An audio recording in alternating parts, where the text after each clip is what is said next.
নমস্কার। কাবুলিওয়ালার বাঙালি বউ সুস্মিতা বন্দ্যোপাধ্যায় আজকে পড়ছি সপ্তম অধ্যায়। আমার চ্যানেলটা প্লিজ আপনারা গল্পটা শুনুন এবং শুনে যদি ভালো লাগে তো প্লিজ আমার চ্যানেলটা সাবস্ক্রাইব করুন। কি যে আমার মন চায় তা আমি নিজেও বুঝতে পারি না। কখনো মন খুব খুশিতে ভরে ওঠে, কখনো বড় একা হয়ে যায়। এই একাকিত্বকে কিছুতে আমি এড়িয়ে যেতে পারি না। জামবাজ একদিন আমাকে বলল, পাগলি। জামবাজ আমাকে পাগলি বলেই ডাকে। আমাদের এখানে একটা মেয়ে আছে যার নাম বাবাকা। সে সকালে ঘুম থেকে উঠে চা জলখাবার খেয়ে আবার শুয়ে পড়ে। শুধু খাবার আর বাথরুমের সময়টুকু ছাড়া বাকি সময়টুকু সে শুয়েই থাকে। তুমিও বাবাকার মতো ওই সময়টুকু ছাড়া শুয়েই থাকো। পরে আমি জেনেছিলাম বাবাকা অন্ধ, কালা, বোবা। আজ আমার অবস্থাও সত্যি বাবাকার মতো। চোখ থাকতেও অন্ধ, কান থেকেও কালা। অনেক কথা বলার থাকা সত্ত্বেও আমি বোবা। যেসব বই আমি সঙ্গে করে এনেছিলাম সেগুলো বেশ কয়েকবার পড়া হয়ে গেছে। আমি একটা চলমান রাজ্যের গতিময় মেয়ে, কিন্তু আজ আমার কাজ শুধু খাওয়া, ঘুম আর শুয়ে শুয়ে কল্পনার রাজ্যে চলাফেরা করা ছাড়া আর কোনো কাজই নেই। Idol brain is Devil's workshop. আমার ব্রেন ঠিক তাই হয়েছে। সারাদিন শুয়ে শুয়ে আমি ভাবি, যদি জামবাজের কিছু হয়ে যায় তখন আমি কি করে মুক্তি পাবো এই দেশ থেকে? তবে কি আমি কোনোদিন মুক্তি পাবো না? এই দেশ থেকে নিজের দেশে ফিরতে পারবো না? আমার বাবা মা এবং আর সবার কাছে কি দাঁড়াতে পারবো না? সবাই আমাকে বিয়ে করতে বারণ করেছিল। অপরাহ্নের বেলায় বসে আজ বড় বেশি মনে পড়ছে সেদিনের কথা, শ্যামলদার সেই কথা। যেদিন ওরা জানতে পেরেছিল যে আমি জামবাজকে বিয়ে করেছি, সেদিন শ্যামলদা আমাকে বলেছিল, সুমি, তোমার শিক্ষার রুচি তোমার দাম্পত্য জীবনে বাধা হয়ে দাঁড়াবে না তো? জাম্বার ছেলেটা খুব ভালো, আমার সাথে খুব অ্যাডজাস্ট হবে।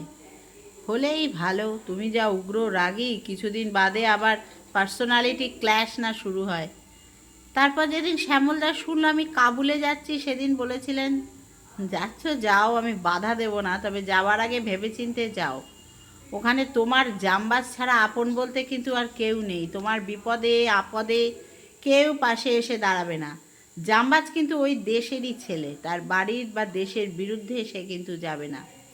এই মধ্যাহ্নে এসে নিজেকেই নিজে ধিক্কার দিই, কেন আমি তখন কারোর কথা শুনিনি? কী আশায়, কিসের সন্ধানে আমি এখানে এসেছিলাম? এখানে সর্বত্রই শুধু হাহাকার, সব হারানোর আর্তনাদ। এইসব কথা ভাবলেই আমি বিদ্রোহী হয়ে উঠি। সবার প্রতি আমার মন ঘৃণায় ভরে ওঠে। কারণে অকারণে জামবাজের সঙ্গে ঝগড়া করি। বাড়ির সবাই আমায় ভয় করতে শুরু করলো।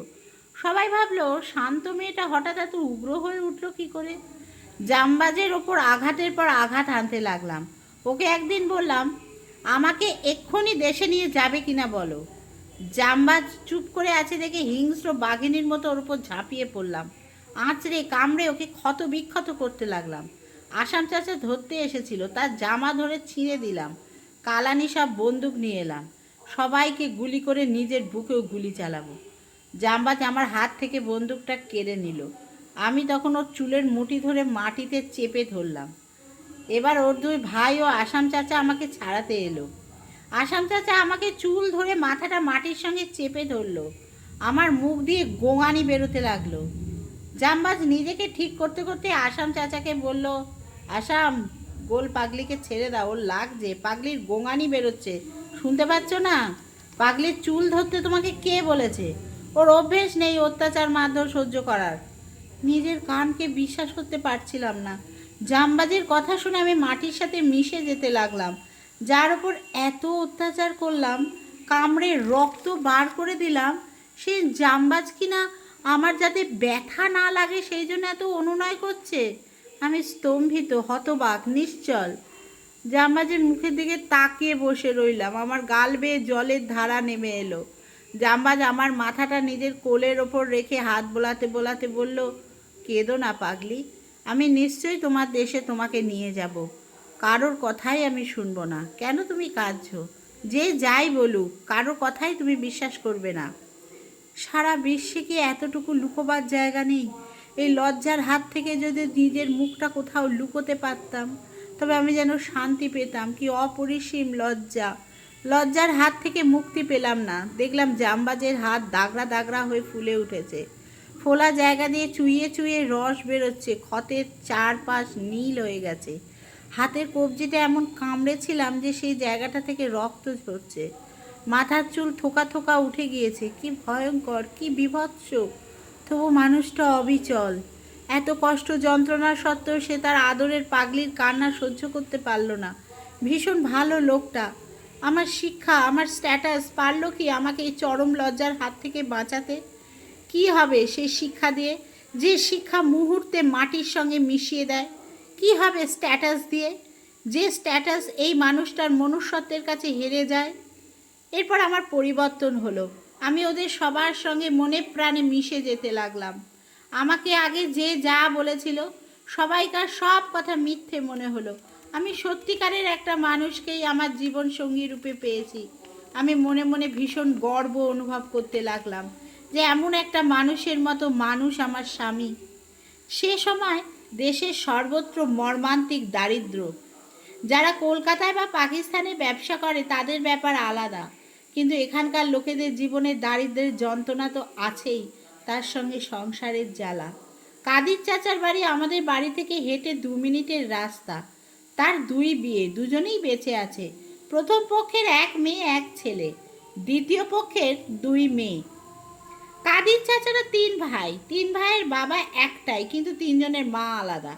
কাদির চাচার বাবা সফরত খান 3টে বিয়ে করেছিলেন, 3 বউয়ের 3টে ছেলে। মেজ বউ যিনি ছিলেন তিনি সফরত খানকে বিয়ের আগে আর একটা বিয়ে করেছিলেন। সেই আগের স্বামীর ঔরসেও 1 ছেলে ও 1 মেয়ে ছিল। লপু ও পারি তাদের নাম। আর সফরত খানের ঔরসে মাদালাম ও গোল বিবি। এখানে মেয়েদের 5-6টা করে বিয়ে হতে পারে, তবে তালাক দিয়ে নয়, স্বামী মারা গেলে। কাদির চাচার দ্বিতীয় বউ আসার পর থেকেই কাদির চাচাকে নিজের কবজায় করে নিল। বড় বউ অনাদরে পড়ে রইল, কিন্তু বড় বউয়ের একটা ছেলে আছে, সুতরাং বাপের বাড়ি তাকে পাঠাতে পারবে না, সম্পত্তির ভাগ তাকে দিতেই হবে।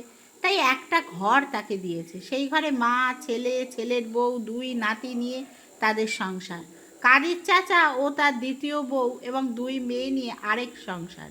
যাবতীয় সুখ স্বাচ্ছন্দ্য কাদির চাচা, তার দ্বিতীয় বউয়ের। কষ্ট যা কিছু সব প্রথম বউয়ের। দেশের সর্বত্রই এই ছবি, তবে কিছু ব্যতিক্রমও আছে, সংখ্যায় কম। প্রতিটি বাবা মার কম করেও 10-15টা করে সন্তান। সন্তানদের মানুষ করার চিন্তা তো আর নেই।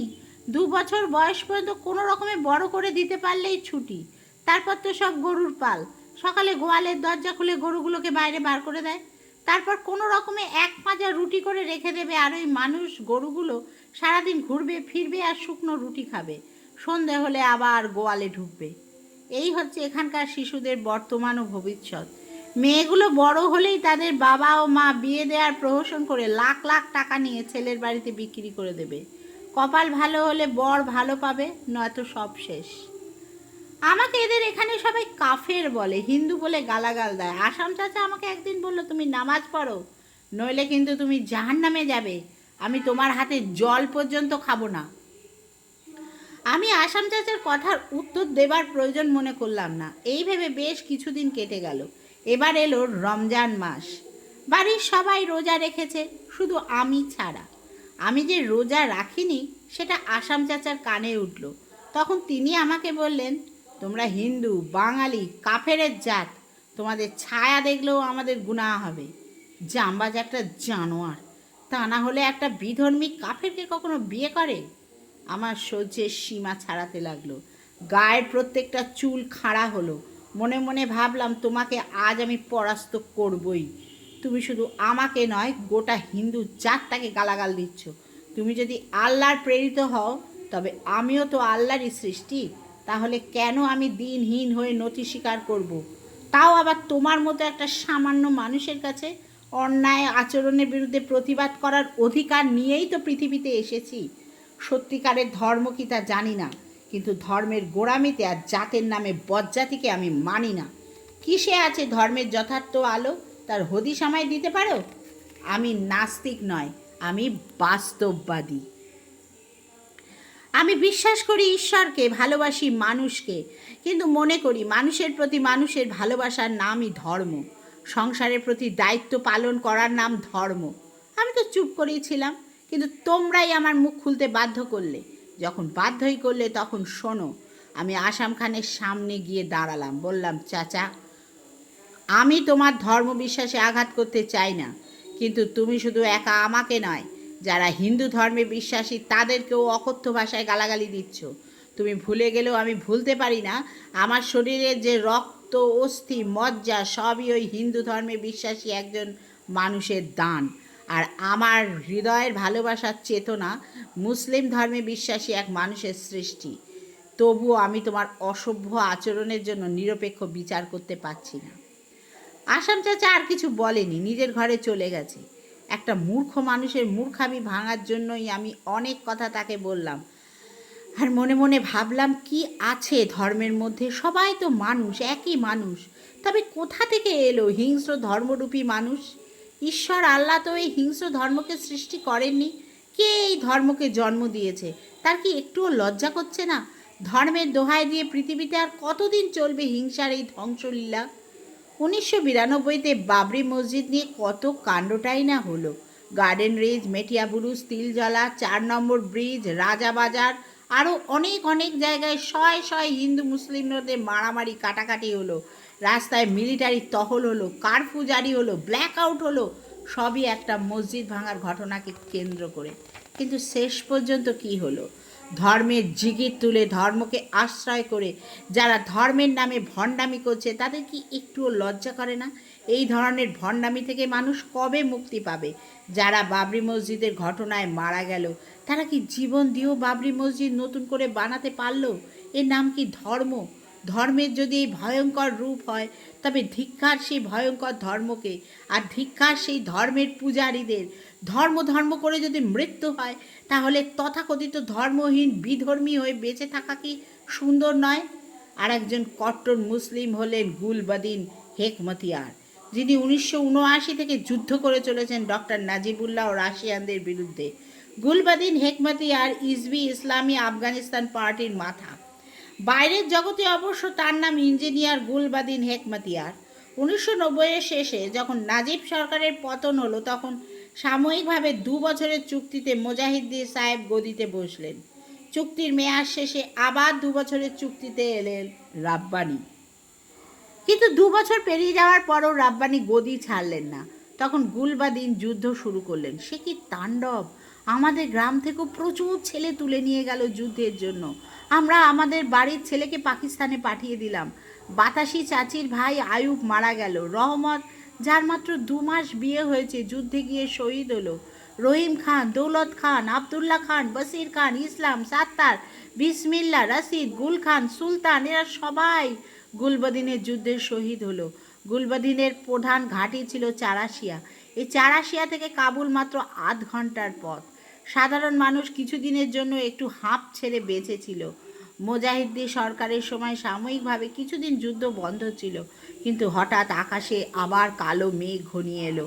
কাবুলের রাস্তায় কামানের গর্জন স্তব্ধ হতে না হতে আবার যুদ্ধের দামামা বেজে উঠল।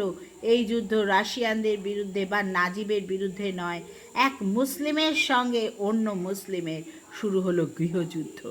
আর এই গৃহযুদ্ধ শুরু করলেন দেশভক্ত হিজবি ইসলামী আফগানিস্তান পার্টির মাথা ইঞ্জিনিয়ার গুলবাদিন হেকমতিয়ার। গৃহযুদ্ধের মূল বিষয়বস্তু ছিল ক্ষমতা দখলের দ্বন্দ্ব। আবার নতুন করে জনগণের রক্ত দিয়ে ইতিহাসের পাতা লাল হতে লাগলো। রাব্বানি যখন বিশ্বের সঙ্গে বাণিজ্য, উৎপাদন, অর্থনৈতিক সমস্যা সমাধানে ব্যস্ত, ঠিক সেই সময় শোষণের এক রূপের জায়গায় অন্য আর এক রূপের আবির্ভাব ঘটল।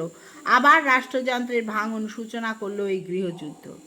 যে সময় আফগানিস্তানের প্রত্যেকটি বিপ্লবী দলের প্রধান কর্তব্য ছিল নূর মোহাম্মদ তারাকি থেকে নাজিব সরকার পর্যন্ত যারাই ক্ষমতায় এসেছেন তাদের শাসন ও নিপীড়ক অঙ্গগুলোকে কেটে বাদ দেওয়া, গুলবাদিন হেকমতিয়ার ঠিক সেই সময় ঘৃণ্যতম পদক্ষেপ গ্রহণ করলেন। যে গুলবাদিন সুদীর্ঘ কাল ধরে কাবুলে মুসলিম শাসন কায়েম করার জন্য লড়াই করে এসেছেন, আজ তিনি মুসলিমদের বিরুদ্ধে যুদ্ধ শুরু করেছেন। কাবুলের রাস্তায় লাশের পাহাড়, নরনারী, শিশু, ছিন্ন বিচ্ছিন্ন দেহ রাস্তায় মাটির সঙ্গে মিশে যেতে লাগলো। পেটের নাড়ি ভুঁড়ি বেরিয়ে রাস্তার ধুলোর সঙ্গে ডলা পাকিয়ে গেল। মানুষজন শহর ছেড়ে পাহাড়ের ওপর আশ্রয় নিল, সেখানেও রেহাই পেল না। শহরে কামান আর পাহাড়ে ঠান্ডা, অনাহারে অনিদ্রায় সেখানে সবাই মারা যেতে লাগলো। লাশে যখন পচন ধরলো তখন রাজ্যের টেকা দায় হয়ে পড়ল। কিন্তু এত লাশ সরাবে কে? তাই দুই পক্ষ থেকে একটা নির্দিষ্ট টাইম ঠিক করা হলো। সেই টাইমে কোনো পক্ষই কোনো পক্ষকে গুলি ছুটত না, যুদ্ধ বন্ধ থাকতো, সাদা পতাকা নিয়ে লাশ সরিয়ে আবার যুদ্ধ শুরু হতো। নতুন করে কেউ তার বাবা, কেউ তার সন্তান হারালো, কেউ হলো স্বামী হারা, কেউ হারালো ভাই। যারা একসময় বলেছিল ডক্টর নাজিব গদিচ্যুত হলে দেশে শান্তি কায়েম হবে, তারাই এবার বলতে লাগলো এর থেকে নাজিব সরকার ভালো ছিল। পৃথিবীর বিভিন্ন দেশের কর্ণধারগড় গুলবাদিনকে অনুরোধ জানালেন যুদ্ধ থামানোর জন্য, কিন্তু গুলবাদিনের গদি চাই। থামলে কি চলে? দেশের প্রত্যেকটা মানুষ যদি যুদ্ধে মরেও যায় তাতেও তার কিচ্ছু এসে যায় না। গুলবাদিন চান মৃতদেহে ভরা একটা গোটা রাজ্য, সুতরাং জীবিত মানুষের কলরব মুখর অর্ধেক রাজ্যের কোনো মূল্যই তার কাছে নেই। অবশেষে বিশ্ব প্রতিনিধির মধ্যস্থতায় ঠিক হলো গুলবাদিন প্রধানমন্ত্রী হবেন, রাব্বানি হবেন রাষ্ট্রপতি, মাসুদ আহমেদ শাহ সৈন্য প্রধান আর হাজি রুস্তম হাওয়াই আড্ডা প্রধান। হাওয়াই আড্ডা অর্থাৎ বিমান কেন্দ্র, সেখানে সব কিছু ঠিকঠাক হয়ে গেল। তখন গুলবাদিন মক্কায় গিয়ে কোরআন শরীফের ওপর হাত রেখে এই বলে শপথ করে এলেন যে কোনো দিন কোনো মতেই তিনি আর যুদ্ধ করবেন না। কিন্তু মাস যেতে না যেতেই আবার যুদ্ধ শুরু হলো, কারণ গদিতে অন্য কাউকে রাখতে চান না, তিনি একাই দেশের রাজা হবেন। এই হচ্ছে কট্টর মৌলবাদী মুজহিদ ধর্মনিষ্ঠ মানুষের চেহারা।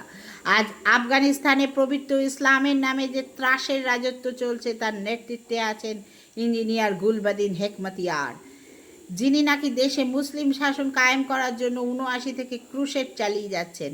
গুলবাদিন যদি সেদিন গৃহযুদ্ধ রচনা না করত তবে তালিবান প্রবেশ করত কি? অভূতপূর্ব, অদ্ভুত, চমৎকার। আমি নির্বাক হয়ে গেলাম এই কট্টর মুসলিমের কট্টর ধর্মপরায়ণতা দেখে, আর হাসি পেল জনগণের মধ্যে মতবিরোধ দেখে। যে নাগরিকরা একদিন নাজিবের বন্দী হওয়ার দিনটাকে উৎসবের দিন বলে ঘোষণা করেছিল, সোনার অক্ষরে স্বাধীন দেশের নাম লিখেছিল, আজ তারাই আবার নাজিবের মুক্তির জন্য আল্লাহর দরবারে মাথা ঠুকছে। তারাই বলছে নাজিবই ভালো ছিল, তিনি নাকি দেশ ভালো চালাচ্ছিলেন। আমি মনের ভেতর একটা শান্তি অনুভব করলাম। ভাবলাম ওদের পবিত্র কোরআন শরীফকে অবমাননা করার দুঃসাহসিকতা স্পর্ধার কর্কশ গদ্যের চাইতে আমার বিধর্মী কাফের পরিচয় অনেক রম্যকাব্য। আমি বিধর্মী হলেও কোনো তীর্থক্ষেত্রে পবিত্র ধর্মগ্রন্থের ওপর হাত রেখে মিথ্যে শপথ করার সাহস বা প্রবৃত্তি কোনোটাই আমার নেই। কোনো ধর্মের অসম্মান আমি করতে পারবো না। ধর্ম না মানলেও রুচিকে তো অস্বীকার করতে পারি না, মানুষকে তো মানি। আজ এখানেই শেষ করছি।